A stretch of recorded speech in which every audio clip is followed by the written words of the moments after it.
What's good? What's good? I am back. One and only Paul Masson, another for Fade on Friday. Hold on 1 second. Yo, dog, go sit your ass down. You knocked over the lights last night. We ain't having that shit tonight. About this so like 2 in the morning, we should be getting snow all day tomorrow. Yeah, I'm not excited at all. Not excited at all. We got live music reviews tomorrow, 5 p.m. Eastern Standard Time. Make sure you submit your MP3 to livefromfayettenam at gmail.com. That's livefromfayettenam at gmail.com. MP3s only, no links. And we're working on a cash prize we're going to do here real soon. Basically, we're going to have 20 entries, $5 an entry, and we're going to give away cash prize for Song of the Day. Don't forget that the audio versions go to Spotify, Apple, Amazon, Deezer, TuneIn, Stitcher, Slacker, iHeartRadio, and all that good stuff. We're going to give our guests a little bit of time to come on. Got a special guest tonight. Definitely go check out the interviews I did as well. Last interview I did on Live from Fayettenam with Jesse Pringle. Go check that out. And we just did a couple interviews on the Paul Picker podcast. We did Octavian Turner and Cameron Manning as well. Make sure y'all comment, like, subscribe, all that good stuff. Chili Too Cold, what's up? Appreciate you. Much love. Shouts out to anybody tuning in on Instagram as well. Appreciate y'all. Let me check my email, see if I heard anything back from our guest yet. I know people tend to get the time zones mixed up. When I say 7 p.m., they think it's 7 p.m. their time sometimes. So, okay, let's see.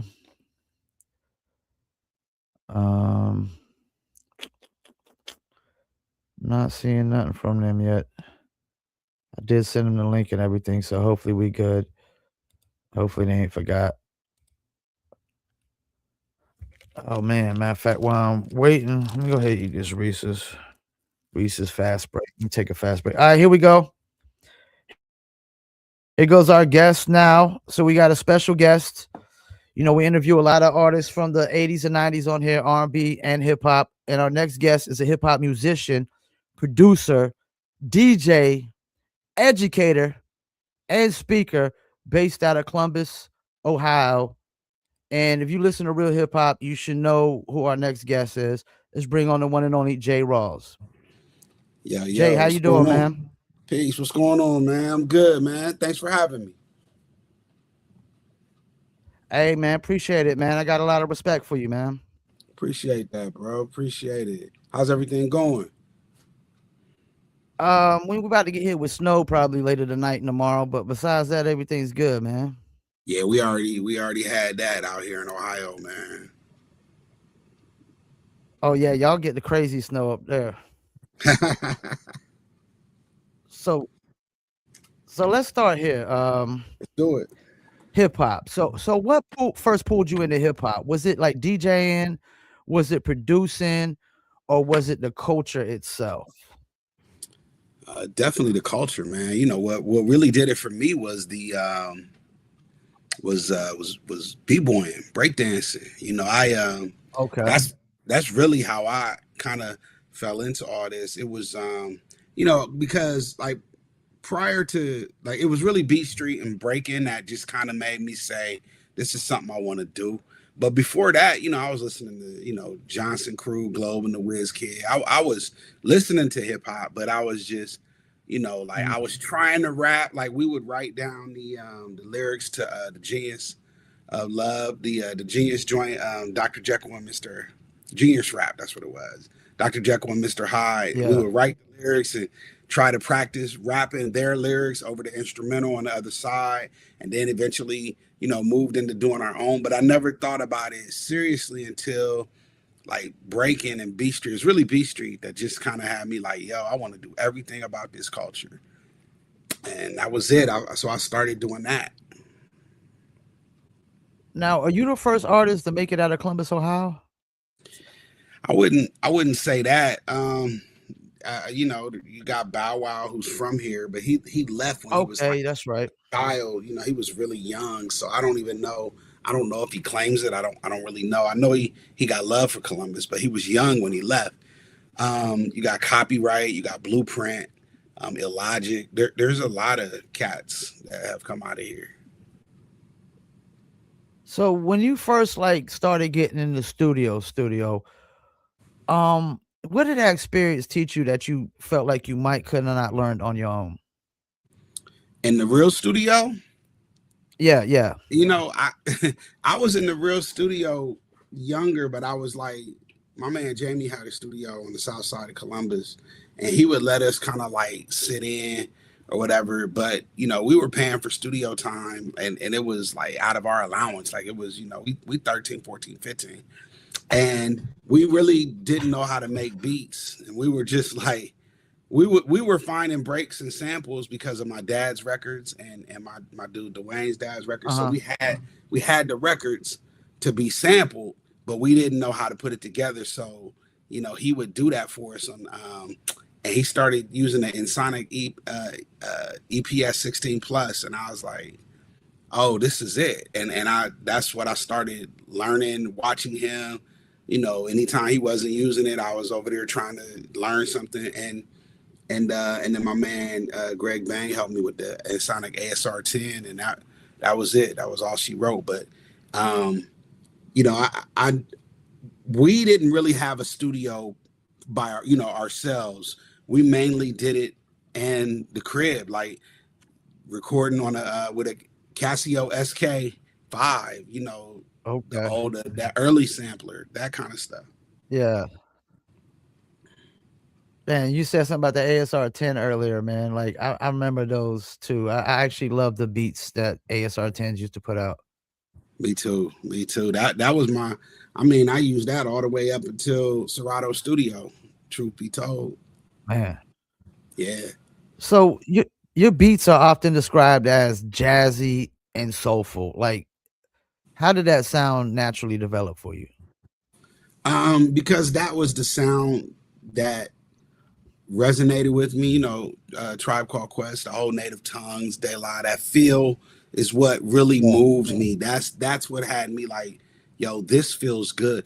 And that on top of the fact that, you know, I had my dad's records and it was mostly soul and jazz. And that was my first exposure. So I had, you know, a lot of the stuff that Cats was using was already in my dad's collection. So I was blessed. That's how we learn. That's how, you know, digging in Yeah. the crates was our historiography. Like that's how we learned about music. That's how I, you know, understand music theory. It's from digging. Which is like a dying art, it seems like digging in the crates.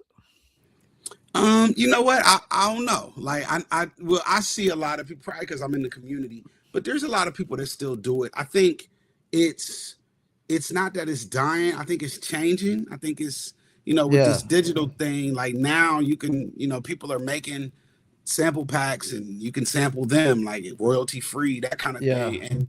And so there's other options now.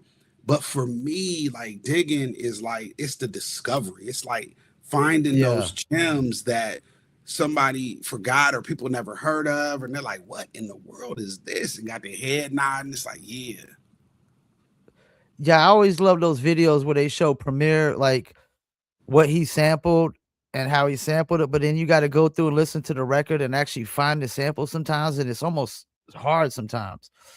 right.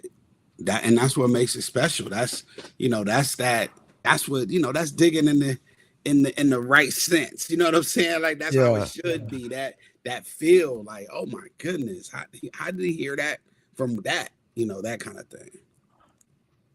Now, when you making beats, is it always the same way? I mean, do you start with the drums, the samples, or a filling, or does it change? For the most part, I do, man. The drums are the thing for me. I usually start with the drums Okay. because the rhythm drives me. That groove is what I'm looking for. That's what gets me like, oh yeah, that feel good. So I usually start with the drums. Yeah, I do. Okay, because I've actually seen with some people they'll start with the sample and then they'll come with the drums later. But I think that's a good way to start is the drums. Yeah, the drums drive it for me, man. I generally, it's very rare that I start with the sample. If I start with a sample, then I've got the sample in my head and I think about a break that'll go to it. And then that's where I start making the beat. Now, how much has your process changed like from the early 90s? I know you said like you were ASR 10s, now everything's digital. Mhm. I mean, did it change your process any? No, I still have the same, very similar process. It's funny. That's what my next book is about. I'm gonna be talking about and explaining my process. But it's basically the drums, the sample, but the digging is the inspiration, and that Yeah. hasn't changed. My process, my production process hasn't really changed from the late '90s to today, in that sense. The only other thing that has changed is that, um, I hear, like I sometimes, like, I've been experimenting and playing around with some of those packs, those royalty free packs, just to see, Okay. and especially with stems, I feel like I got more control. I can chop them up and do some different things. So I've been playing with that. That's been kind of cool. But I still start with the drums. Now, one of your first early big productions was like Most Def and Talib, correct? Definitely. How did that opportunity come about?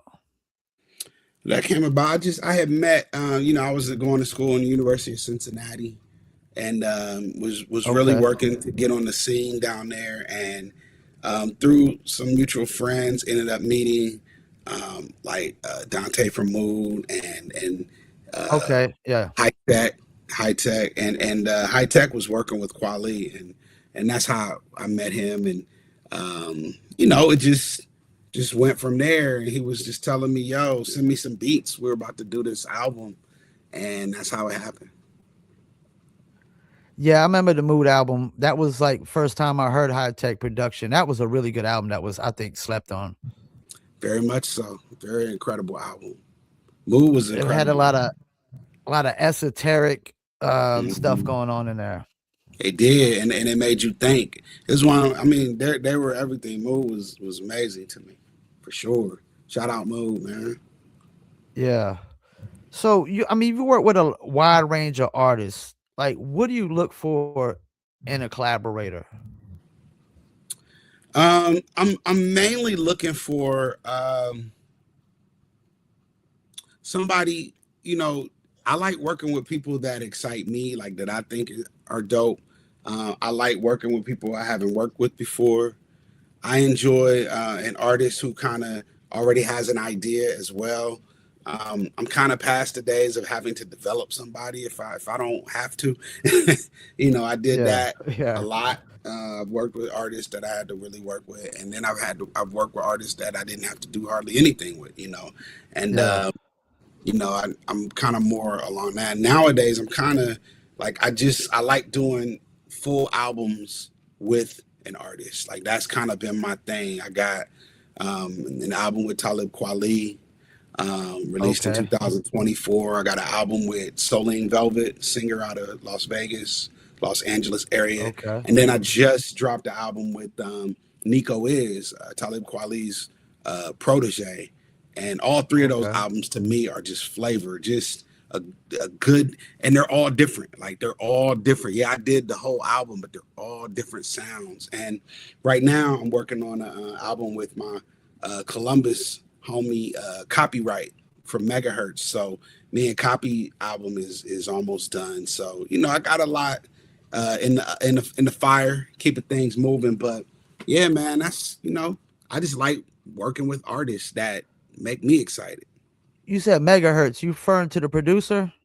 Now I'm referring to the group out of Columbus that was, putting music out with Okay. Eastern Conference, Kamuteo, Tage Proto, RJD2, and Copyright Megahertz.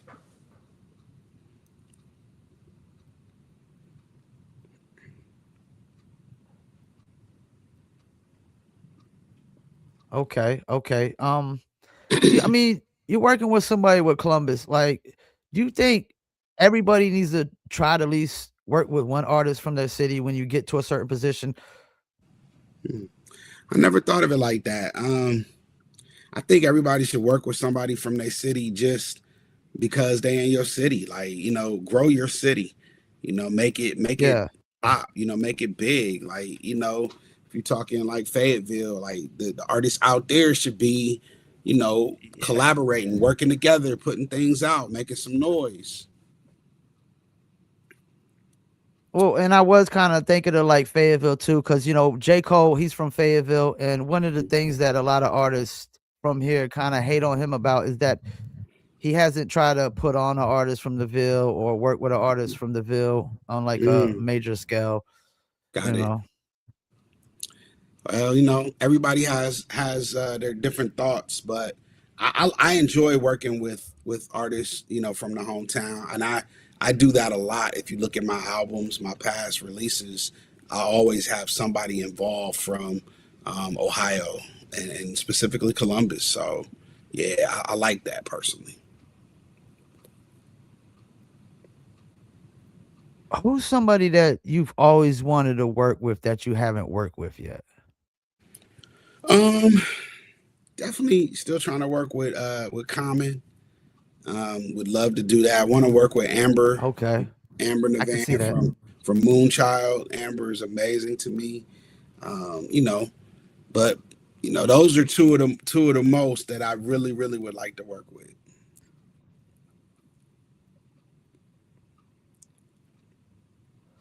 So, how important is chemistry versus skills when you're working with other musicians? I mean, that's a tough question. I think they're kind of equally important.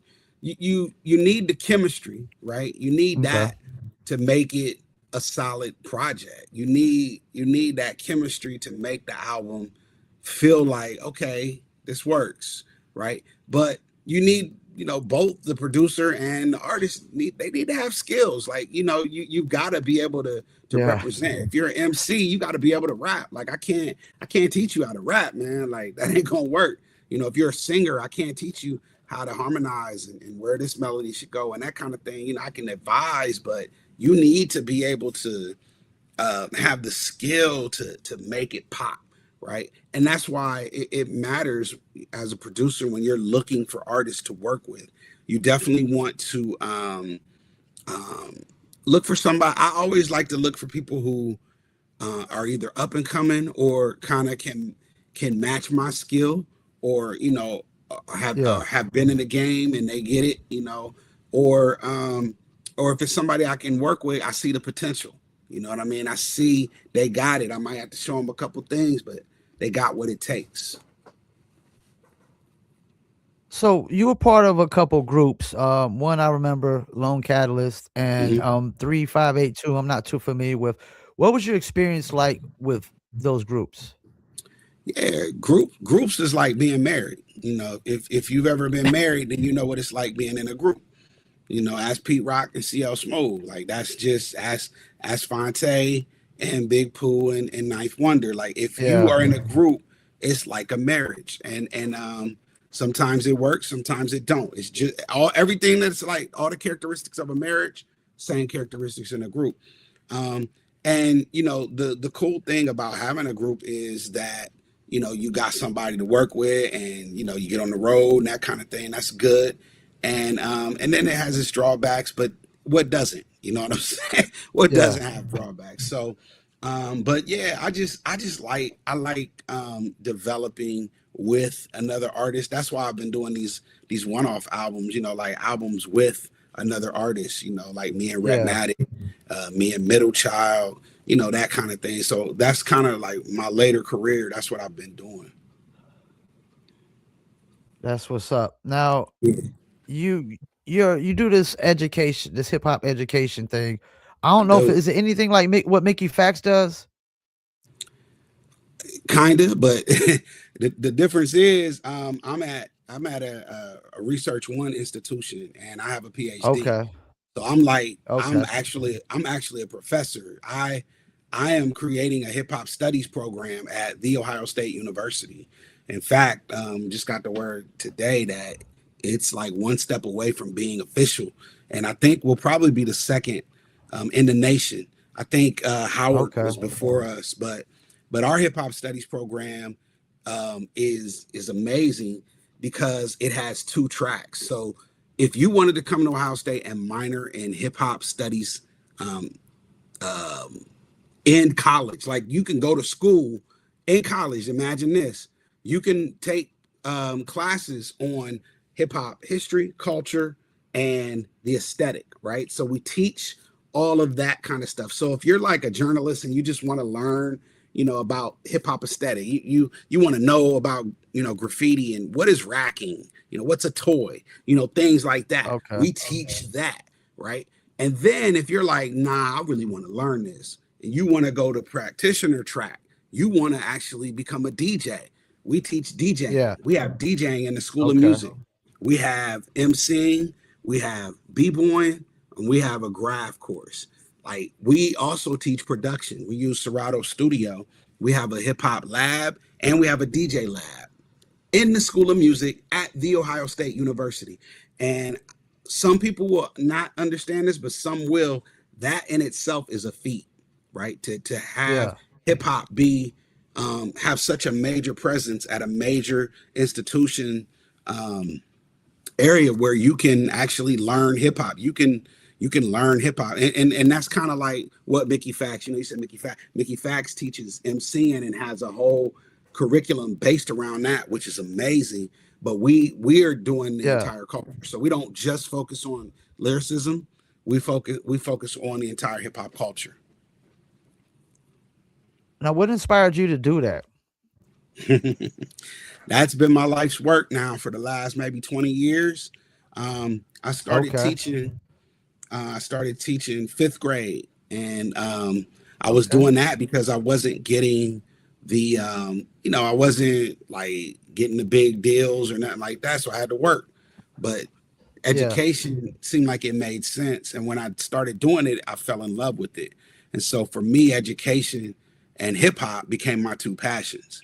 And it's been like that for over 20 years now. And so I just started merging them, started putting it together. And when I got my PhD, I realized I had to do that in order to break down barriers. And that's what I've been working to do is break down barriers in higher education. At an R1 institution is not easy, but that's what I've been working toward and making it so that hip hop is recognized as a place of canonical studies where you can actually, just like jazz, right? You can go to college and learn jazz studies. Yeah. Why can't you do hip hop studies? Like that to me makes the most sense. Yeah. And we don't just teach classes about the culture and theorizing on it. You can learn how to be in the culture. Like we show you hip hop.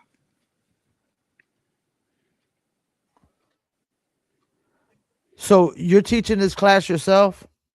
Now it's not one class, it's a minor. So so far we have about maybe Okay.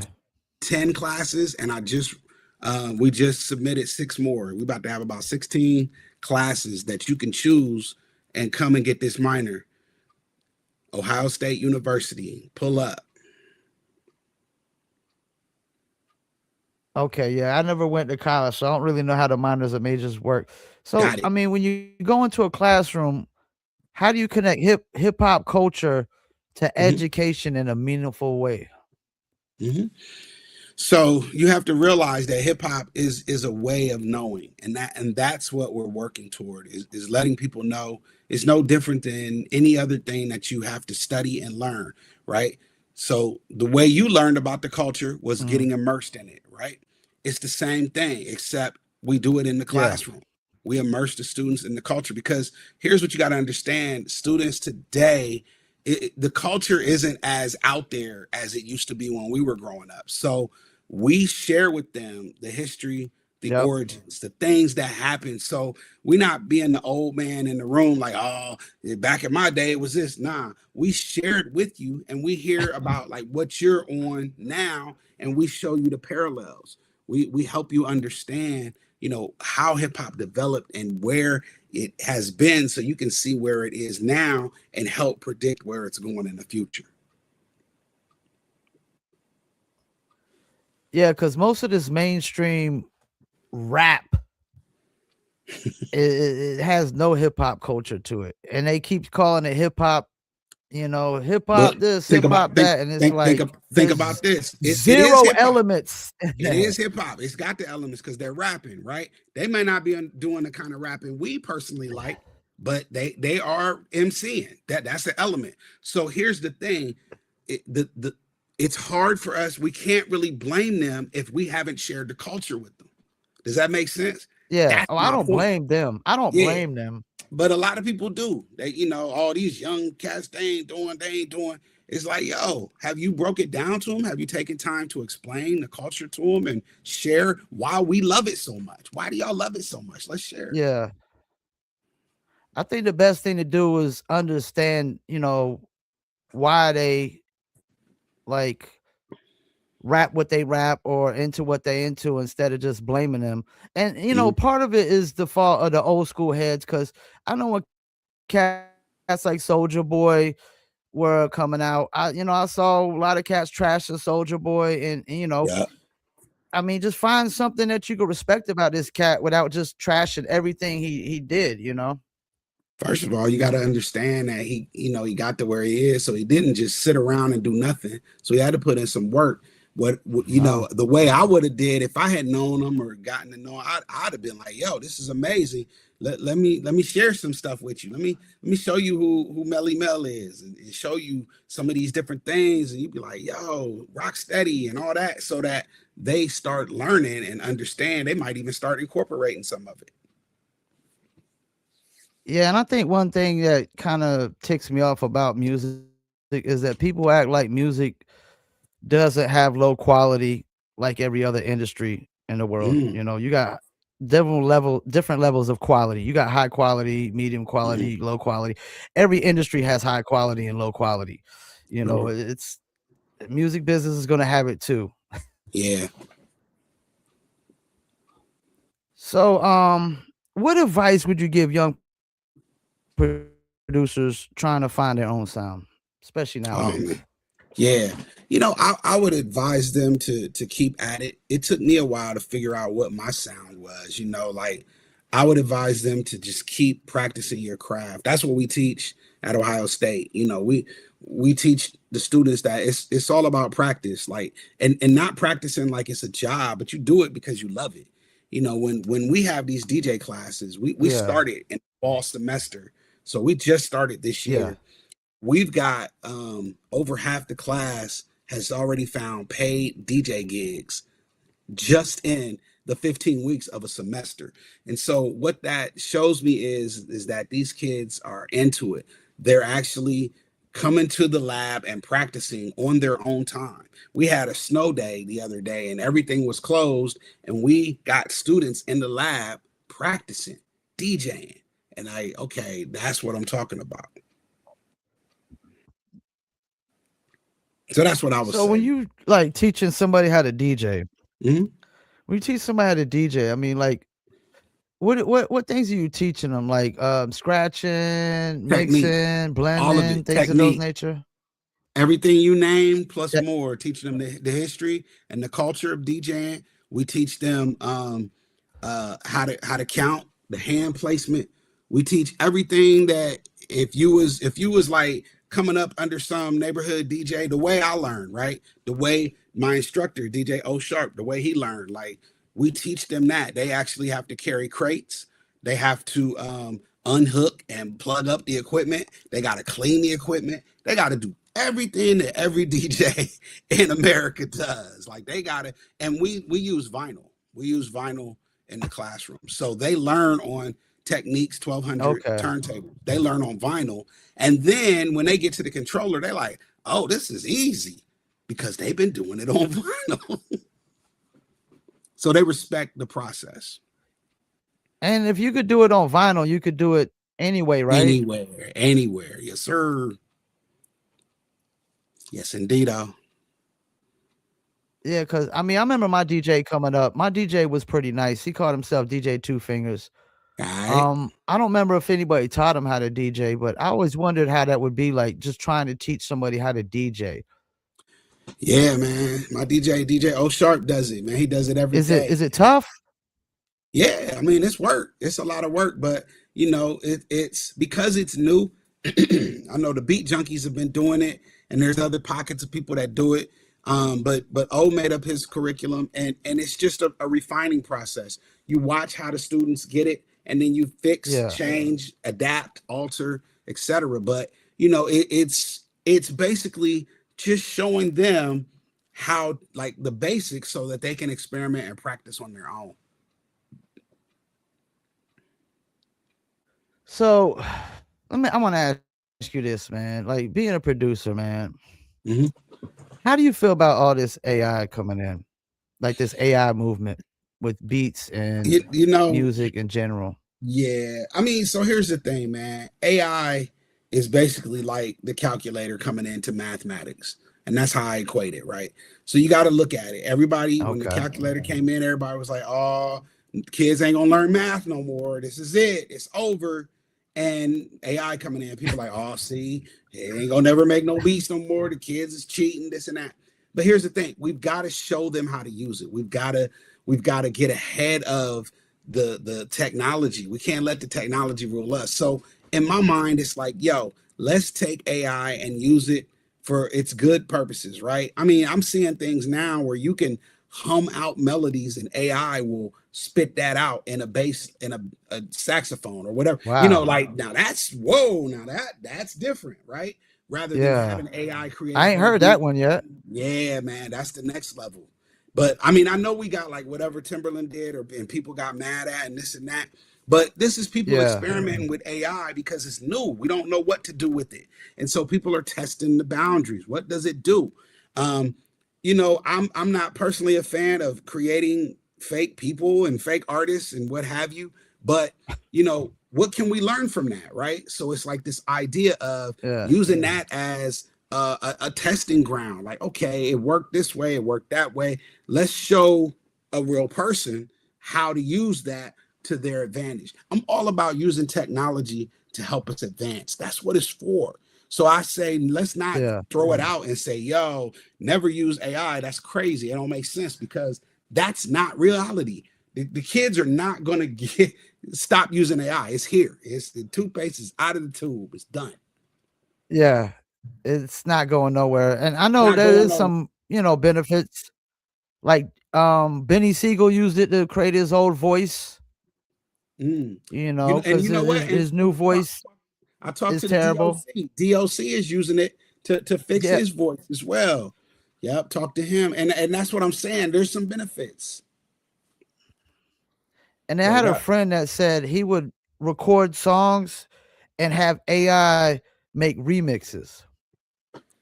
Crazy. I mean, who know? Like, that's what I'm saying. It can do so many things. Like, let's not count it out yet. It's too new. Let's figure it out. Let's make it work for us. Yeah, and I do a lot of music reviews on Saturdays, and like I always tell the artists, man, I mean, if you're worried about AI, if you're trying to combat AI, just make good music. Yeah, exactly. Just make good music. That's great advice in my opinion. Just make good music, and nobody can deny that. Nobody's going to deny when something is good. They just ain't. You can't. And I listen to all genres. I review all genres. I promote all genres of music. I mean, every genre has good music. Yeah, of You might not be a heavy metal fan or something, but if you listen to heavy metal, there's levels to everything. There's course, songs in of heavy course. metal that are better than all the rest. Songs Yeah. in pop that are better than all the rest. Hip hop, R&B, soul, jazz, whatever it Yep. may be. Yep. Agreed. So when it's all said and done, how do you want people to remember J. Rawls? Oh man. In 2014, I did an album called Legacy, and Okay. that's what I've been working toward. This idea of my legacy is my two passions, hip hop and education. I want people to say that I added to both of them. You know, I added to hip hop culture. I brought something new to the table, and I added to education. You know, as a Yeah. professor and a researcher and scholar of hip hop, like I work to grow the realms in which hip hop is even discussed. You know, I'm at Harvard and at different universities discussing the epistemologies of digging in the crates as method, right? As thinking of digging in the crates as archival research, because it is, right? And so I'm Yeah. pushing the boundaries and the limits in the higher ed world. So I want to be known for those things. I want to be known for adding on to the culture of hip hop and adding to education as well.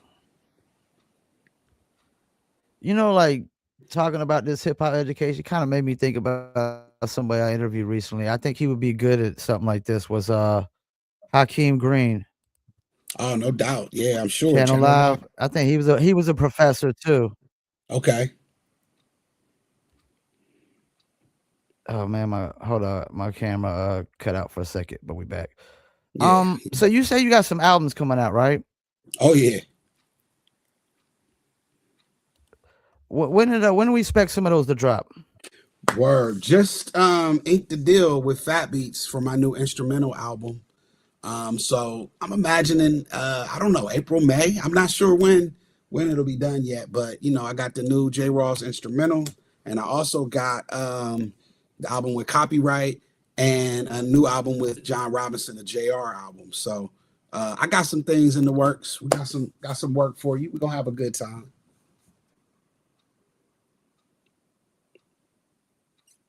Damn, so you got you got basically 3 projects coming. Yeah, three. They're almost done. Like the one is done. The other two with You Copyright still and there? JR almost done. Yeah, you can hear me. Oh my bad, I couldn't hear you for a second. Okay. Yeah, Yeah, yeah, I think they're there was on. a little Yeah, lag for a second. okay. Yeah, 3 albums on the way.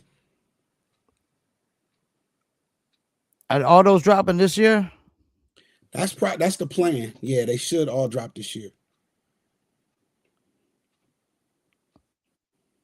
And I got one more question for you. Go. Like, how do you feel when you hear this age limit in hip hop? That's funny. I wrote an article on that. I wrote an educational article on that. I don't really think there is an age limit in hip hop. I think we're the first generation to really, you know, but hip hop is what, 50 something years old. So we're the first generation to really have to deal with like About being, 51 to 52 now? Yeah. yeah, about 50, 52. Yeah, we're the first generation to have to deal with hip hop being Yeah. a little older. So, I mean, what do we do? Do we stop making music? No. So it just keeps going. It's just, it just, you know, good music is good music though, because, you know, I've seen older, you know, cat like with the Nas and Premier album, like people are celebrating that. The De La album, people are celebrating that. And, you know, these guys Yeah. are in their 50s, and that's just what it is. So I think good music is good Mob music. Deep album, the Clips album. Yep, exactly. You had Common and Pete Rock about a year ago. Hmm. LL dropped the album, Slick Rick dropped the album. Hmm. I mean, shit, I heard Big Daddy Kane's supposed to be dropping an album. I haven't heard that, but don't surprise me at all. Yeah, I think now is a good time for a lot of the OGs. They're putting out better albums than the mainstream rap for sure.